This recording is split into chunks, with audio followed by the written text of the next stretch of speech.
Bienvenue dans les récits extraordinaires de Pierre Bellemare. Un podcast issu des archives d'Europe 1. Qui se promène aujourd'hui dans l'arrière-pays de Cannes n'a aucune idée de ce qu'il pouvait être au début de notre siècle. Les villages répartis entre la mer et la montagne, Auribeau, Moinsartou, La Roquette-sur-Siagne, Pégomas, s'élevaient au milieu de campagnes riantes et parfumées. Sur leurs places paisibles, les larges feuilles des platanes jetaient une ombre fraîche l'été. Dans les rivières limpides comme la Siagne ou le Loup, frétillaient la truite et le gardon. Et si l'on allait jusqu'à la mer, on n'y rencontrait ni murs de béton, ni automobiles, mais le silence et la solitude d'une nature sauvage et somptueuse. Il y avait certainement peu d'endroits dans la vieille Europe qui ressemblaient aussi fort au paradis. Dans un petit coin de ce paradis, exactement entre Pégomas, La Roquette et Moinsartou, le diable fit son apparition le dimanche 1er avril 1906. C'était un amateur de farce, certainement. Mais on ne découvrit sa présence que le lendemain.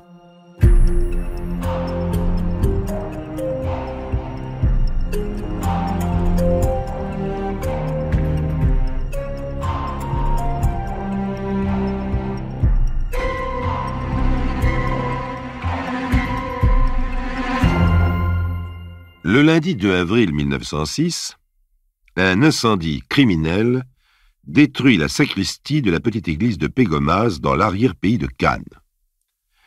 L'enquête permet de découvrir très vite que le feu a été allumé la veille au soir, juste après les vêpres, et que s'il s'agit d'un poisson d'avril, celui-ci est de bien mauvais goût. Mais ce n'est pas un poisson d'avril. 3 semaines plus tard, c'est une grange qui flambe, toujours sur la commune de Pégomas, mais dans la campagne cette fois. Le mois suivant, c'est le tour d'une cabane de jardinier en bordure d'un champ, puis d'une remise à l'entrée du village. Dans ces 3 derniers cas, il s'agit de bâtiments assez isolés, inhabités, pas surveillés du tout bien entendu. Tous les incendies ont été allumés après la tombée du jour ou au milieu de la nuit. Et la série continue, plongeant la population du village et de ses alentours dans une inquiétude que rien ne semble pouvoir dissiper. Et puis alors le 10 janvier 1907, Louis Revelli, un vieux paysan qui rentre des champs avec sa bêche sur l'épaule, essuie un coup de fusil. Il a entendu un choc mou sur le tronc d'un platane, à un demi-mètre de lui, puis presque simultanément, l'explosion de la cartouche. Louis Revelli a fait les campagnes coloniales. En un clin d'œil, il se jette par terre et se tient immobile. Par chance, il est à la limite des premières maisons. Il attend plusieurs minutes sans souffler, puis il se redresse lentement. Dans la nuit presque impénétrable, il se lève d'un bond et franchit en quelques secondes l'espace qui le sépare des murs accueillants. Mais les coups de feu recommencent. Entre le 2 avril 1906 et le 21 août 1907, on dénombre 17 incendies volontaires et 3 tentatives de meurtre. Si l'inquiétude a déjà fait place à l'angoisse, il ne s'agit tout de même pas encore d'une obsession quotidienne. Et ceci d'autant plus que justement après l'incendie du 21 août, le calme semble s'installer. 1 mois se passe sans incident, puis 2 mois, puis 3. On n'ose pas trop respirer, mais la paix continue. Allons, ce n'était qu'un mauvais rêve, dont personne ne connaîtra jamais les raisons. Mais peu importe après tout. L'essentiel, c'est qu'on en soit sorti. Les mois qui suivent confirment les prévisions des optimistes. 1 an, 2 ans se passent, bientôt 3. Non.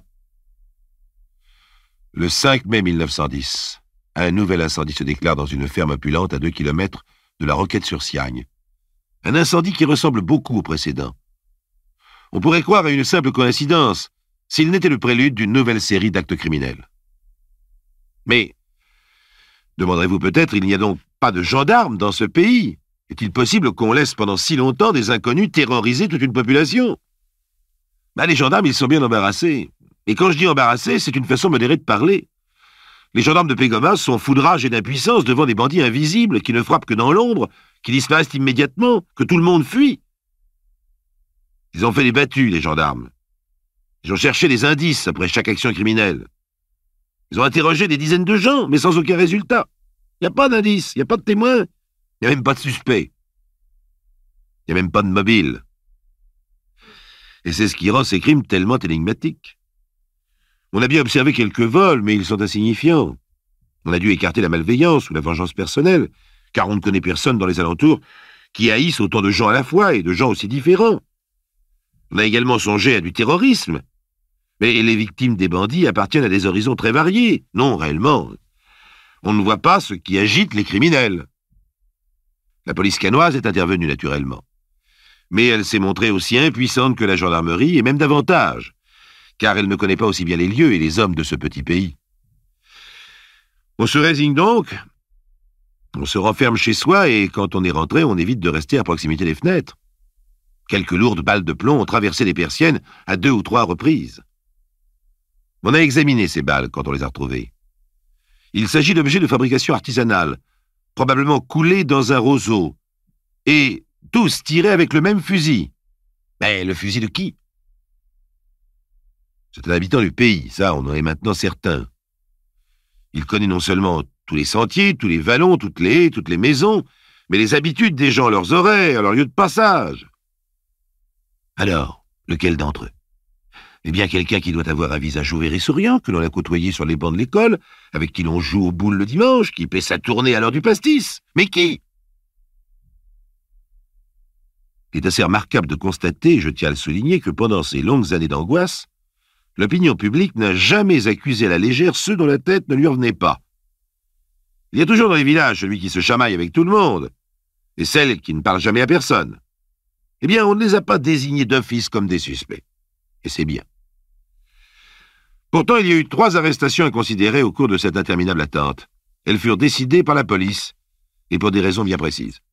Mais nous n'en sommes pas encore tout à fait là. Pour l'instant, le parquet de Grasse est visiblement dépassé par les fantômes criminels de Pégomas. On se borne à compter les attentats en formant des vœux pour que l'un ou l'autre des bandits fasse une erreur, trébuche, tombe dans un piège. C'est dans cette atmosphère sinistre et démoralisante qu'ont lieu le dimanche 29 juillet 1910 les élections législatives. Vers 9 heures du soir, M. Magagnosque, président de la Libre Pensée, le maire et quelques amis, reviennent de la poste où ils sont allés prendre connaissance du télégramme officiel annonçant le résultat des élections. Lorsqu'ils arrivent près du cimetière, un coup de feu éclate dans la nuit et M. Magagnosque tombe, la cuisse gauche fracassée. Ah, cette fois, on ne nous dira pas qu'il ne s'agit pas d'un crime politique. Personne n'avait aucune raison d'attaquer M. Magagnosque, qui est le meilleur des hommes, serviable, aimé de tous. C'est forcément un voyou, un mercenaire, à la solde des calotins, qui lui a tiré dessus. On commence à s'émouvoir dans les cercles politiques de la capitale. Le ministre de l'Intérieur ne cache pas son exaspération, il faut faire quelque chose. Un célèbre policier parisien, René Métainier, qui fut plus tard chef de la police criminelle, débarque le lendemain matin à Pégomas. Si son action fut pour finir déterminante, elle n'eut rien de fulgurant. Longtemps encore, les bandits poursuivirent leurs sinistres activités.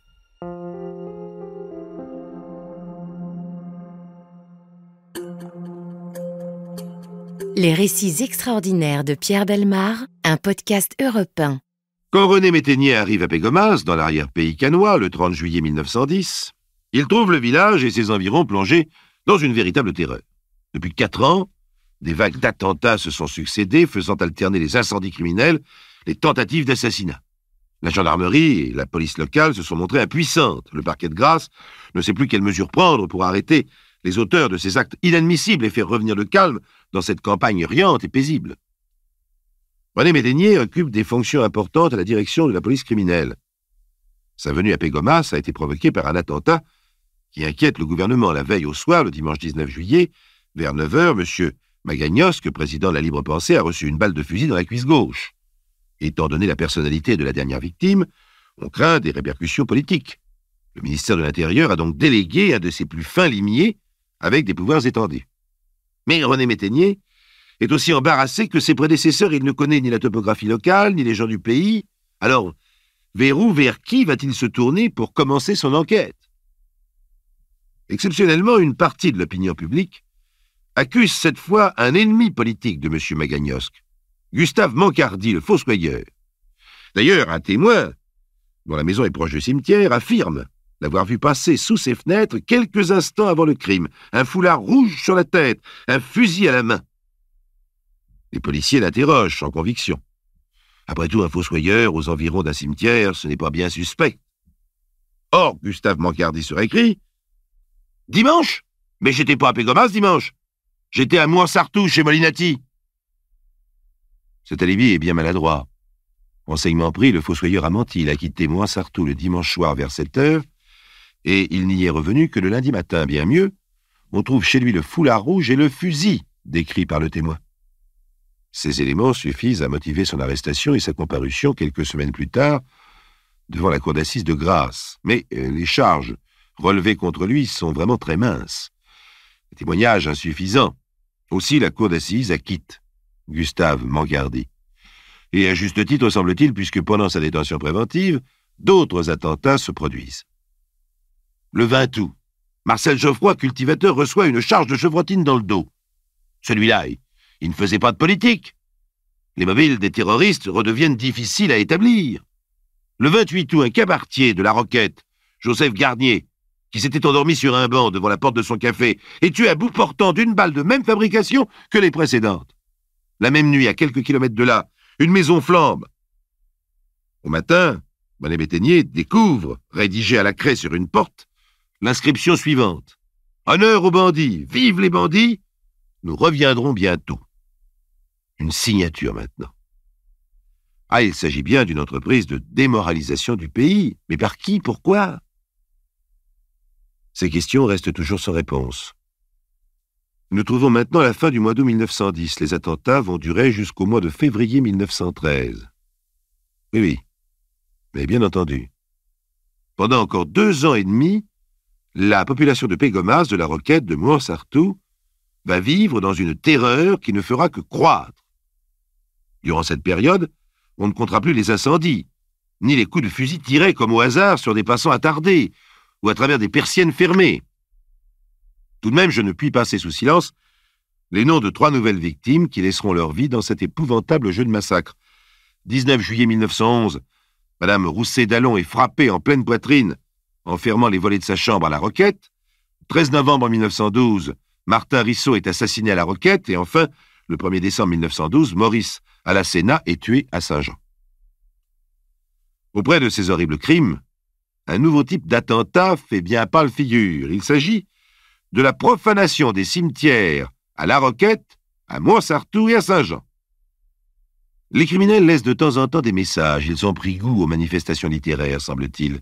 Il s'agit toujours de proclamations à la gloire des bandits, d'observations narquoises à l'égard de la police, de menaces. Il s'agit toujours aussi de la même écriture où se retrouvent les mêmes fautes d'orthographe. Enfin, les portes des granges ne constituant plus un champ suffisant pour son besoin d'expression, l'écrivain de la bande adresse une lettre au commissaire central de Cannes. On y retrouve l'essentiel des déclarations habituelles. « Mort à celui qui me touche. La police dans la merde. Nous sommes plus fins que la justice. Cet été, ce seront les forêts qui brûleront. Une maison va brûler, etc. » Eh bien, les criminels viennent de commettre une erreur fondamentale. Leur force venait jusqu'ici de l'absence de lien entre leurs crimes et eux, de l'impossibilité totale de la moindre identification. Cette fois, un tout petit fil vient d'arriver entre les mains de la police. Une lettre. Et une lettre, c'est une arme redoutable pour qui sait s'en servir. René Métaignier, comme tous ses collègues du reste, est convaincu que les auteurs des attentats appartiennent à la population locale. Seuls des hommes du pays peuvent utiliser aussi bien la connaissance des lieux, des vallons, des chemins creux, des bois et les habitudes des villageois. Le policier décide d'examiner un spécimen de l'écriture de tous les habitants. De tous les habitants? Mais comment va-t-il s'y prendre, allez-vous penser? Ils sont plusieurs centaines. Oui, mais il y a bientôt 7 ans que les bandits terrorisent des centaines de gens. Délivrer le pays d'une telle hantise mérite bien un peu de patience. Ah, de la patience, certes, les policiers vont en avoir besoin. Les uns après les autres, les gens du pays défilent à la mairie et rédigent sous la dictée la phrase suivante.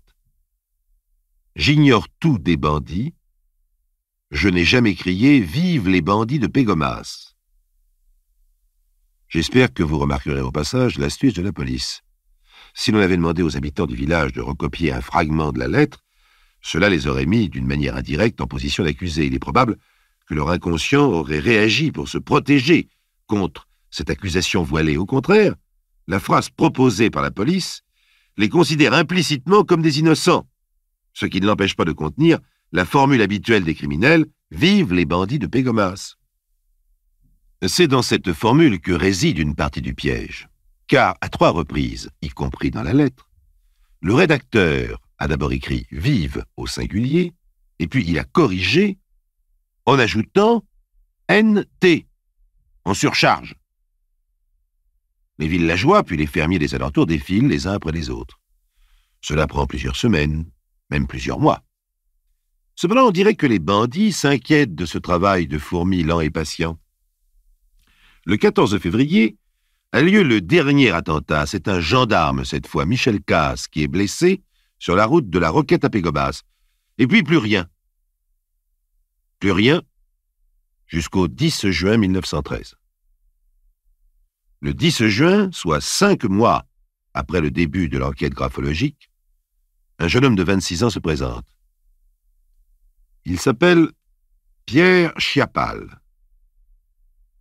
Il est domicilié au hameau de la Baume et il effectue son petit pinsomme comme les autres. Un seul coup d'œil suffit aux 2 inspecteurs, L'Huillier et Gabrielli, pour reconnaître l'écriture de la lettre adressée au commissaire Canois. Et le piège orthographique a fonctionné. Le mot « vive » a été surchargé d'un N et d'un T. Le cœur des policiers saute dans leur poitrine. Tiendrait-on enfin l'un des bandits de Pégomas? Mais on le tient. On les tient même tous à la fois. Pierre Chiapal n'a pas de complice. En 7 ans, il a commis tout seul 42 incendies, 4 profanations de cimetières, 3 vols, 16 tentatives de meurtre et 4 homicides volontaires. C'est un jeune homme au visage borné, au regard éteint. Son arrestation plonge tout le village dans la stupéfaction. Qui aurait pensé que c'est cet être falot, presque demeuré, qui terrorisait tout le pays depuis tant d'années? Pourtant, le fait est là. Il avoue, mollement. On retrouve dans sa chambre le maigre produit de quelques rapines, mais surtout le fusil. Un fusil gras transformé calibre 16, des balles fabriquées à la maison, des douilles identiques à celles que l'on avait recueillies après chaque crime. Assez peu évolué sur le plan mental, Chiapal est également un être sans caractère. Au cours de la reconstitution de ses principaux forfaits, il tremble, il ouvre à peine la bouche. Il est affolé à l'idée que les spectateurs puissent le molester, lui faire un mauvais parti.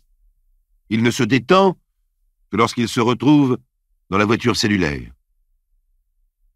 C'est probablement cette absence de caractère qui a fait de Pierre Chiapal un assassin. Ce garçon, qui avait peur de tout et de tous, a essayé de se fabriquer une illusion de puissance par la terreur criminelle dans l'ombre et dans l'incognito. En voyant la panique se répandre autour de lui, en observant les mouvements inefficaces des forces de police, en contemplant l'immense agitation provoquée non seulement dans l'arrière-pays canois, mais dans toute la France par ses coups de fusil, il se persuadait aisément de son importance, il se grisait de sa force, il prenait une cruelle revanche sur sa petite et médiocre existence. Les jurés de la cour d'assises des Alpes-Maritimes n'eurent pas de mal à admettre ce point de vue.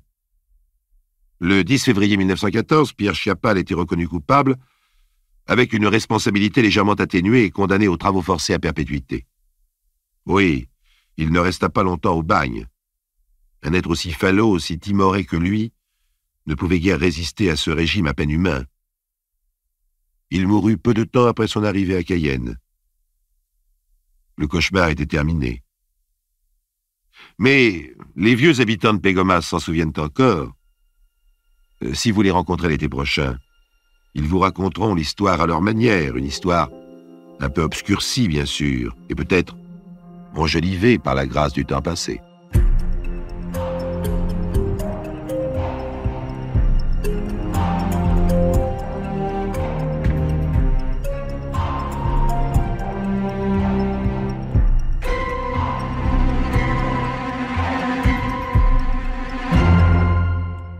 Vous venez d'écouter Les récits extraordinaires de Pierre Bellemare, un podcast issu des archives d'Europe 1 et produit par Europe 1 Studio. Réalisation et composition musicale, Julien Tarot. Production, Lisa Soster. Patrimoine sonore, Sylvaine Denis, Laetitia Casanova, Antoine Reclus. Remerciements à Roselyne Bellemare. Les récits extraordinaires sont disponibles sur le site et l'appli Europe 1. Écoutez aussi le prochain épisode en vous abonnant gratuitement sur votre plateforme d'écoute préférée.